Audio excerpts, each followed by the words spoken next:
இறையேசுவில் அன்பிற்குரிய சகோதர சகோதரிகளே, திருவிவிலியம் அறிவோம் பகுதியில் என்று நாம் தியானிக்கப் போவது திருவிவிலியத்தின் இணை திருமுறை நூல்களின் ஒன்றான 2ஆம் மக்கபேயர் நூலை பற்றி.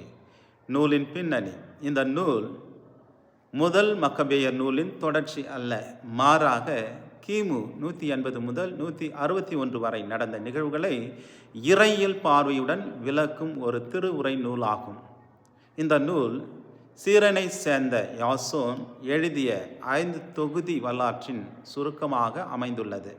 கிமு 124 எழுதப்பட்டுள்ளது. இந்த நூலின் முன்னுரை: எருசலேம் கடிதங்கள், அதிகாரம் 1 முதல் 2ஆம் அதிகாரம் 18 முடிய. நூல் எருசலேம் யூதர்கள் எழுதிய 2 கடிதங்களுடன் தொடங்குகின்றது. கோவில் தூய்மையாக்கப்படுதலை நினைவுகூர, இறை விசுவாசத்தில் நிலைத்திருக்க, அனுக்கா விழாவை கொண்டாட என்ற அழைப்பே இந்த முன்னுரையின் மையமாகும். நூலின் நோக்கம்: 2ஆம் அதிகாரம் இறைவார்த்தை 25. இந்த நூலின் நோக்கம் வாசிப்பவர்களுக்கு மகிழ்ச்சியும், அதை நினைவில் வைத்து கொள்ள எளிமையான வழியும், அனைவரும் ஆன்மீக பயன்பெற வேண்டும் மற்றும் வரலாற்றை விட இறை நம்பிக்கையை ஊட்டுவதே இந்த நூலின் நோக்கமாகும். வரலாற்று பின்னணி: கிமு 180 முதல் 161 4ஆம் செலுக்கியாவின் ஆட்சியில் யூதர்கள் கடுமையாக துன்புறுத்தப்பட்டார்கள். திருச்சட்டம் அவமதிக்கப்படுகின்றது. சிலை வழிபாடு கட்டாயமாக்கப்படுகின்றது. விசுவாசிகள் சோதிக்கப்படுகின்றார்கள். ஆனால் இந்த நூல் வலியுறுத்துவது கடவுள் தலையீடு செய்கின்றார் என்பதாகும். வரலாறு மனிதரால் அல்ல, மாறாக இறைவனின் தலையீடுகளால் நடக்கின்றது என்பதாகும்.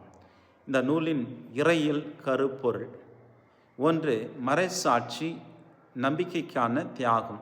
அதிகாரங்கள் 6 முதல் 7. நம்பிக்கைக்கான உயிரையும் தியாகம் செய்வது ஒரு புனித சாட்சியம் ஆகும். துன்பத்தின் நடுவில் நம்பிக்கை ஒலிகின்றது என்பதை இப்பகுதி நமக்கு கற்பிக்கின்றது. 2. நீதிமான்களின் உயிர்ப்பு. அதிகாரம் 7 முதல் 14.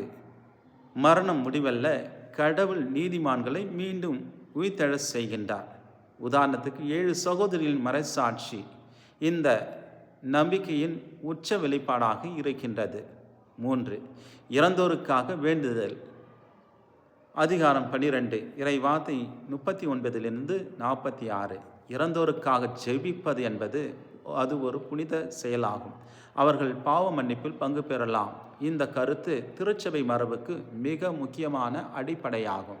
4. புனிதர்களின் பரிந்துரை. அதிகாரம் 15 இறைவார்த்தை 12 16. விண்ணக புனிதர்கள் மன்னக மனிதருக்காக மன்றாடுகின்றார்கள். நாம் தனியாக இல்லை, விசுவாச சமூகத்தில் ஒன்றிணைக்கப்பட்டுள்ளோம் என்பதாகும். நூலின் மைய செய்தி: கடவுள் தம் மக்களை ஒருபோதும் கைவிட மாட்டார். மரணத்துக்கு பிறகும் வாழ்க்கை உள்ளது என்பதாகும்.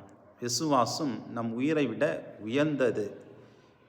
இன்றைய உலகிலும் நாம் விசுவாசத்திற்காக நிலைத்திருக்க அழைக்கப்படுகின்றோம் என்பதே 2ஆம் மக்கபேயர் நூல் நமக்கு கற்றுத்தரும் பாடமாகும். மீண்டும் திருவிவிலியம் அறிவோம் பகுதியில் சந்திப்போம். அதுவரை இறை ஆசீர்வோடு இருப்போம். எல்லாம் வல்ல அன்பிறைவன் தந்தை, மகன், தூய ஆவியார் உங்களை ஆசீர்வதிப்பாராக. God bless you.